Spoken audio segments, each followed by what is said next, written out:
Assalamualaikum warahmatullahi wabarakatuh.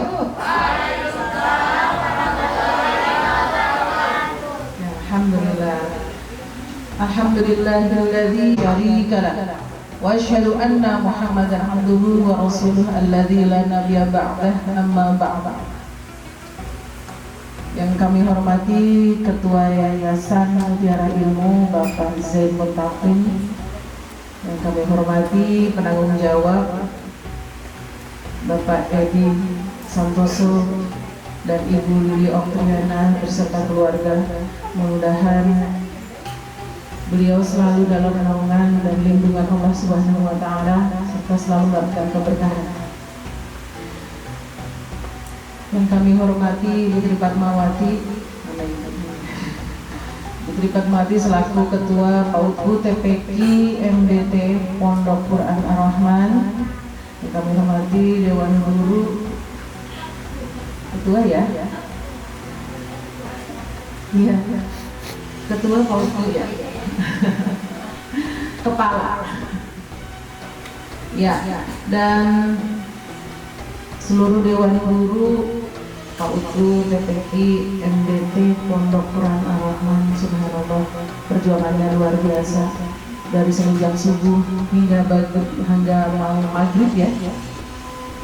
Jadi syukur pada Allah hari ini kita bisa berkumpul dalam keadaan sehat, dalam keadaan iman dan ihsan, dalam rangka mengikuti materi pesantren Ramadan hari yang terakhir, hari Ahad tanggal 17 April 2022. Disyukur pada Allah hari ini juga kita bisa bertemu ya dalam keadaan sehat, dalam kondisi yang mungkin tidak menentu ya, tidak menentu cuacanya, kemudian situasi yang mungkin masih dibilang masih dalam kondisi pandemi sebetulnya, karena di beberapa bagian negara lain juga ternyata masih ada gitu ya. Tapi mudah-mudahan kita semuanya sehat. Baik anak-anak serta pesantren Ramadan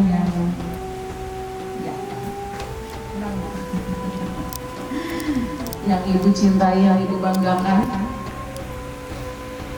Ibu kami sebagai moderator akan membacakan riwayat atau sekilas info tentang pemateri kita pada hari ini. Beliau bernama Ahmad Nasrullah, pendidikan S1 PRI STAI Al-Karimiyah Depok. Nama istri Ibu Agis Nurlaila. Benar ya? Di sini tulisannya Nurlaila. Yang betul Nurlaila ya. Beliau memiliki 4 orang putra. Subhanallah. Pekerjaan diantaranya beliau saat ini sebagai guru PPI 112 Bogor, kemudian SMP Mabdaul Huda Citerep, kemudian 5 Masjid Al Hidayah, dan mungkin masih untuk tema pada hari ini yaitu tentang perkembangan Islam di Eropa. Di sini kok ditulis di Eropa? Ya, jadi materi hari ini yaitu tentang perkembangan Islam di Nusantara. Jadi nanti anak soleh dan soleha insya Allah akan mendapatkan materi tentang bagaimana awal mula ya, awal mula bagaimana Islam itu masuk dan berkembang di Nusantara. Mungkin masih banyak yang belum memahami, belum mengetahui tentang kapan, bagaimana, dan lain sebagainya. Dan ini juga kalau tidak salah ada di materi pelajaran kalian ya, yang SMP mungkin ya, SMP mungkin sudah memang ada ya pelajaran ini kalau tidak salah. Ya. Kelas 6 juga sepertinya ada. Kalau yang di madrasah, kalau di SD mungkin tidak ya. Kalau di madrasah tidak ya, sepertinya ada materi pelajaran ini dari SMP. Baik, untuk manfaat. Yang pertama, yang utama, puji syukur kita kepada Allah Subhanahu wa Ta'ala atas limpahan curahan nikmat kepada kita semua, baik nikmat sehat walafiat, terutama nikmat iman dan Islam. Salawat dan salam semoga senantiasa terlimpah tersurah kepada junjungan kita Nabi Muhammad Sallallahu Alaihi Wasallam beserta keluarga, sahabat, tabi'in, atba'ut tabi'in dan umatnya hingga sampai kepada kita semua, yang mudah-mudahan kita semua senantiasa istiqomah menjalankan kebaikan. Yang kami hormati, kami muliakan Dewan Guru, Dewan Asatidzah dari suara gitu ya, secukupnya aja lah, jangan berlebihan. Apalagi kalau pas buka sahur langsung dihajar es ya, itu kurang bagus ya. Bahkan kalau bapak sendiri sih menghindari es. Hampir di bulan Ramadan ini nggak pernah minum es ya, minumnya air es ya. Nggak, bapak nggak minum air es, air lebih banyak air putih hangat. Alhamdulillah sudah malam ke-15 ngimamin sholat tarawih, aman aja gitu, nggak batuk-batuk karena tadi mengurangi atau menghindari es gitu. Kalau habis makan gorengan cepat-cepat minum air hangat gitu. Jadi kita sahur itu bukan berarti kalau bukanya balas dendam ya, bukan berarti bukanya balas dendam semuanya ada gitu, kalau segala macam diada-adain, padahal harusnya ada-adanya gitu ya, jangan diada-adain. Tadi mungkin perkenalan sedikit, tadi pakai Aceh, itu sebetulnya guru di SD itu pakai ejaan Aceh itu, maksudnya mungkin Ahmad gitu, ada Ahmad di situ. Dari bahasa Arab ya. Dari bahasa Arab. Jadi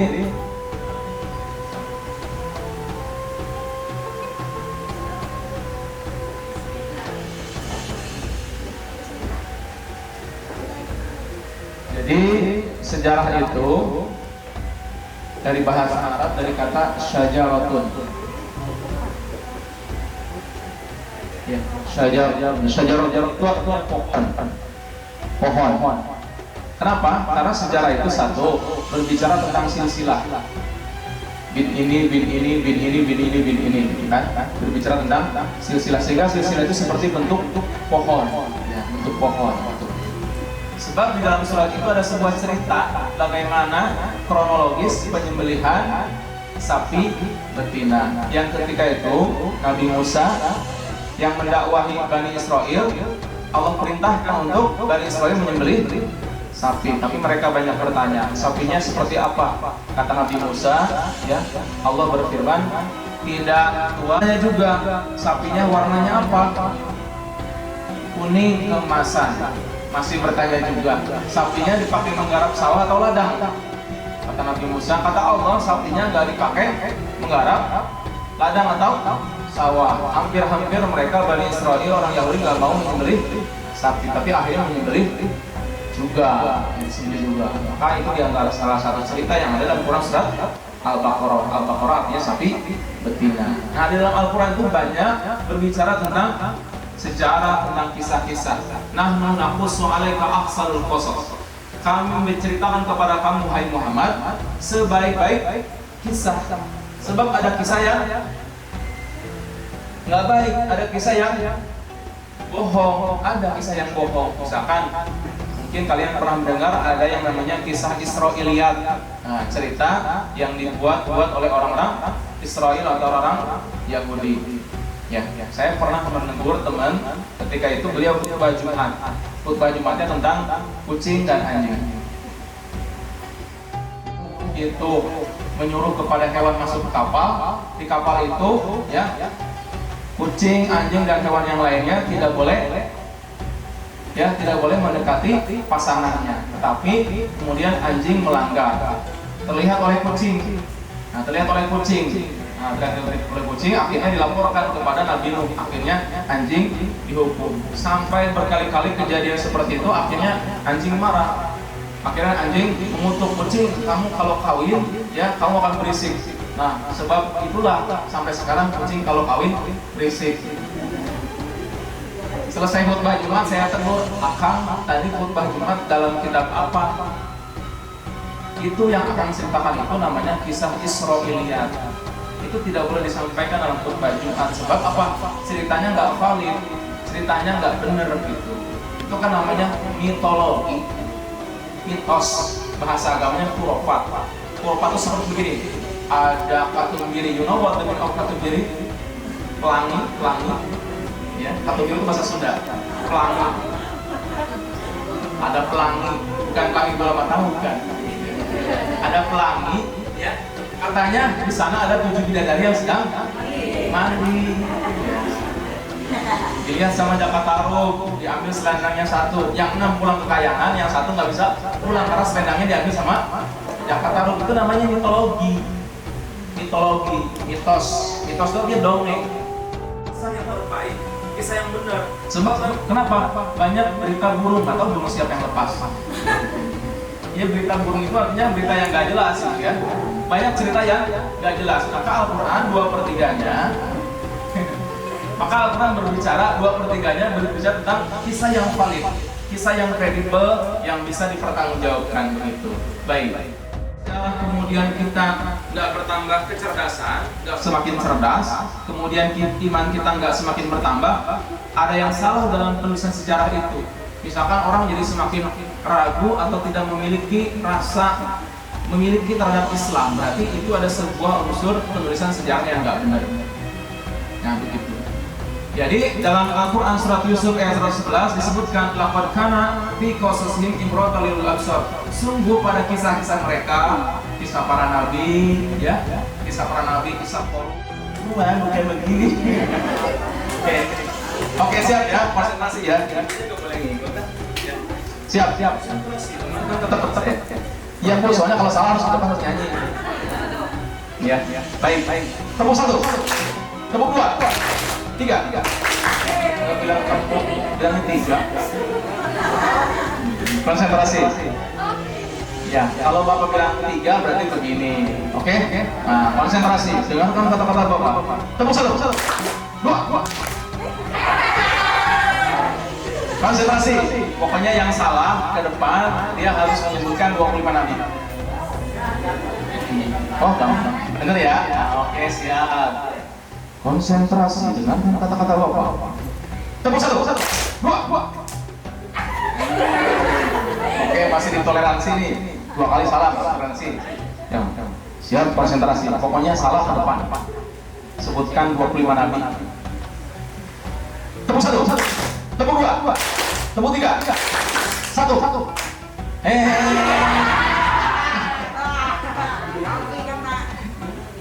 Sejarah. Coba, ini kan sejarah. Coba sebutkan 25 nabi.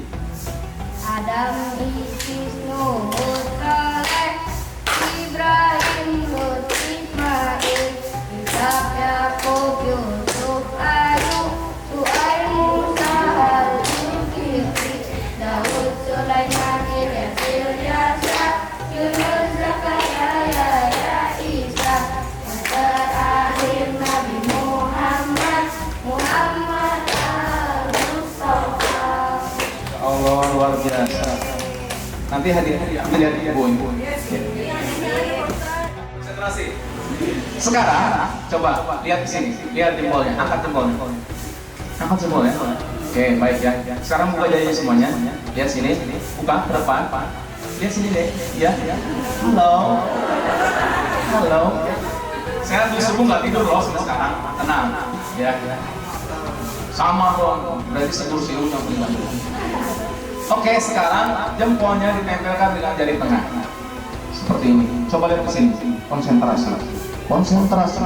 Semakin lama semakin cepat. Ya. Goyangkan tangannya. Goyangkan, semakin lama semakin cepat. Semakin lama semakin cepat. Oke, lihat sini, lihat. Dengarkan kata-kata Bapak, ya. Siap, tempelkan di dagu.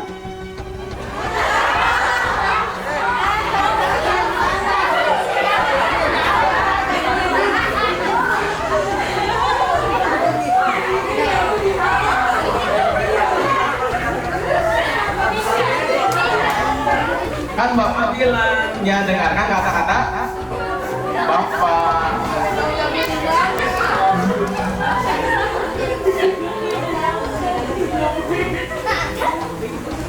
Kalau kata anak gua, Bapak mau posting katanya ya. Iya. Apa itu posting? Gimana kamu jejak? Aja lah. Baik, ya. Oke, siap. Dengarkan kata-kata Bapak. Tepuk 1. Tepuk 2. Tepuk 3. Tepuk 4. Kalau tepuk 4 begini, tepuk 4. Nah, gitu. Nah, tepuk 4. Sekarang tepuk 5. Tepuk 5 begini. Tepuk 5.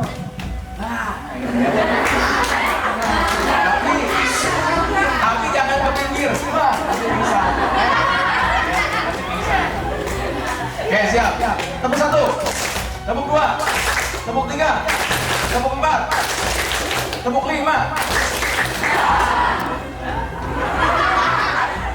Apa bedanya cowok ori sama cowok KW? Apa bedanya laki-laki asli sama laki-laki yang palsu? Tahu nggak bedanya? Bu, tahu nggak bedanya? Sudah menikah? Sudah. Ibu sudah nikah? Asli ya? Asli. Ori ya? Ori ya, Bu ya? Alhamdulillah ya sudah menikah semua. Tahu nggak bedanya? Kalau cowok yang ori, laki-laki yang asli, itu kalau gerah tuh begini. Meledak tuh. Sampai ibu itu kesel itu perlu disikatan. Wah gitu. Itu namanya cowok ori. Ya. Terus, ya kalau mukul begitu. Kalau yang KW, apa yang KW? Gerah ya.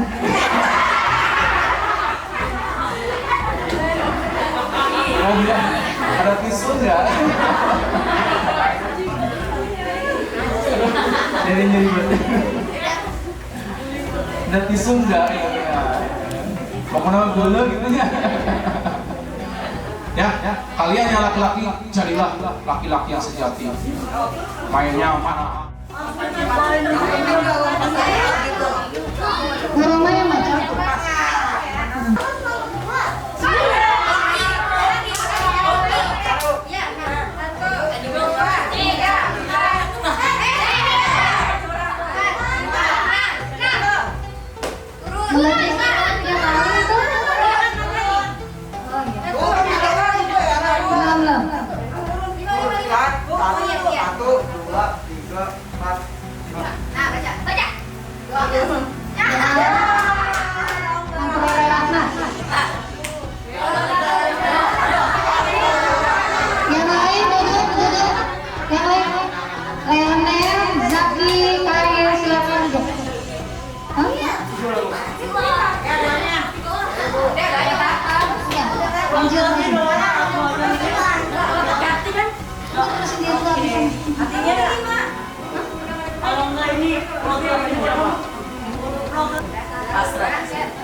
untuk kedua orang tua.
Assalamualaikum warahmatullahi wabarakatuh. Waalaikumsalam warahmatullahi wabarakatuh. Beliau beliau berhasil menyelesaikan hafalannya pada tahun 2012 dan mendapatkan gelar Al-Hafiz pada tahun 2013. Masya Allah, tepuk tangan dong. Iya. Nah setelah itu beliau mendalami pendidikan Quran di UICCI Sulaimaniyah Turki, yaitu United Islamic Cultural Center of Indonesia Turki. Betul? Betul ya. Pada tahun 2013 sampai 2014. Lalu beliau melanjutkan pendidikan sarjana jurusan IAT Ilmu Al-Quran dan Tafsir di STIU DI Al-Hidayah Jakarta, Sekolah Tinggi Ilmu Usuluddin Jakarta, pada tahun 2016 dan berhasil mendapatkan gelar sarjana agama pada tahun 2021. Masya Allah, tepuk tangan kita. Rabbil anbiya'i wal mursalin wa ala alihi wa sahbihi ajma'in, amma ba'd. Laqad qala Allah ta'ala fi kitabil karim wa billahi minasyaitonir rajim. Wa laqad yassarna al-Qur'ana lidzikri fahal min muddakir. Wa qala aidan inna ma'al usri yusra fa inna ma'al usri yusra. Sadaqallahu al-'aliyyul 'azim wa ballagha rasulul karim wa nahnu 'ala dzalika minasyahidin. Baik. Sekalian Ibu yang kami hormati, alhamdulillah rabbil alamin, suatu kebanggaan terbesar ya setiap ada beberapa pangan. Salah satu yang paling saya sukai adalah bertemu dengan anak-anak atau teman-teman yang insya Allah semoga jadi atau hafizah. Kenapa katakan demikian?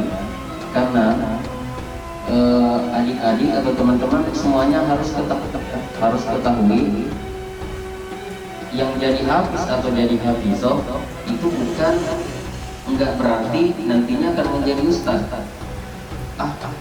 Kebanyakan gini pemikiran teman-teman semuanya. Kebanyakan. Alhamdulillah senang, hampir seluruh anak yang didata tuh masuk, walaupun acaranya terpisah-pisah ya. Kalau tahun lalu kan digabung semua tingkatan, kalau sekarang beda-beda antara SD sama SMP itu dipisah. Alhamdulillah lancar. Harapannya semoga anak-anak bisa mengambil manfaat dari ilmu-ilmu yang sudah para narasumber berikan. Semoga terus mereka semangat terus belajarnya, apalagi di tahun ini ada materi tahfidz untuk memotivasi mereka supaya mereka semakin rajin menghafal gitu. Oke, baik, bismillah, alhamdulillah rabbil alamin, wassalatu wassalamu ala sayyidina Muhammad wa ala alihi washabihi ajmain. Pertama saya kesini suasananya sangat asri ya, yang menurut kepala sekolahnya sih katanya sebelum kena angin itu suasananya lebih asri dari ini, tapi menurut saya ini sudah sangat asri banget. Kemudian pas tadi saya ngisi di anak-anak itu masya Allah banget, anak-anaknya pada ceria dan pada aktif. Biasanya kalau saya ngisi acara-acara seperti ini anak-anaknya ngantuk, bahkan cenderung malas, tapi semuanya tadi aktif. Bahkan saya berikan beberapa pertanyaan, mereka bisa jawab semuanya gitu. Harapan kedepannya sih sebisa mungkin tempat ini ada ada program tahasus untuk ngapalin Al-Quran gitu. Jadi ada program khusus untuk anak-anak yang benar-benar mau menghafal Al-Quran. Jadi mereka difasilitasi gitu. Karena saya lihat tadi ada beberapa potensi dari anak-anak tersebut yang bisa dan punya kemauan gitu. Yang susah sih punya kemauannya itu. Kalau bisa saya rasa semuanya bisa ya. Cuman anaknya ini nih punya kemauan atau enggak. Nah tadi saya bisa lihat ada beberapa potensi itu di anak-anak tersebut. Harapan saya sekolah bisa memfasilitasi itu ke depannya, anak-anak yang ingin benar-benar menyelesaikan hafalannya 30 juz mereka difasilitasi. Karena dari tempat suasana juga sangat asri buat menghafal, dan ini enak banget sih ngapalin Al-Quran. Jauh dari kebisingan kota yang ada hanya suara burung, kicauan burung, dan itu sangat asri sebenarnya menurut saya. Itu sih Pak. Alhamdulillahirrahmanirrahim. Pengalaman saya mengisi materi sini, alhamdulillah penerimaan dari guru-gurunya sangat baik, anak-anak juga sangat baik, sopan gitu ya.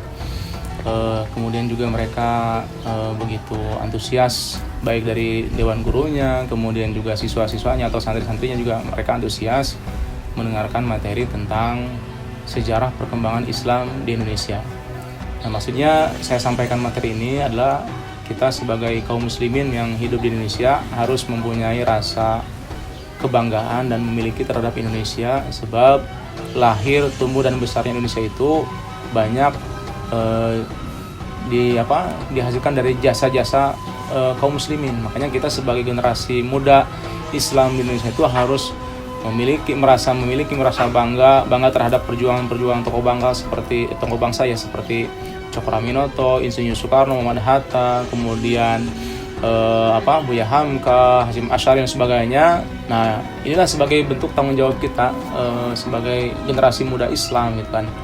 Dan alhamdulillah mereka antusias, dan mudah-mudahan ini menjadi katakanlah ilmu buat anak-anak. Mereka semangat, merasa bangga dengan Islamnya, kemudian merasa bangga dengan Indonesianya, kemudian juga mereka bertanggung jawab di masa yang akan datang. Mereka mudah-mudahan membekali diri mereka sebagai calon-calon pemimpin di masa yang akan datang, bukan hanya sekedar pintar, tapi juga mereka memiliki nilai-nilai yang tertang dalam Pancasila, yang nilai itu besar diambil dari ajaran Islam gitu. Jadi sekali lagi saya ucapkan terima kasih kepada seluruh siswa-siswa atau santri-santri yang ada di Pondok Quran Ar-Rahman ini, luar biasa, cukup antusias, Masya Allah. Mudah-mudahan anak-anak kita ini menjadi generasi-generasi yang solihah, menjadi pemimpin bangsa, menjadi pemimpin Indonesia yang katakanlah yang baik, yang bisa menuju masyarakat Indonesia, negara Indonesia yang baldatun thayyibatun wa rabbun ghafur. Itu saja mungkin dari saya. Terima kasih. Assalamualaikum warahmatullahi wabarakatuh.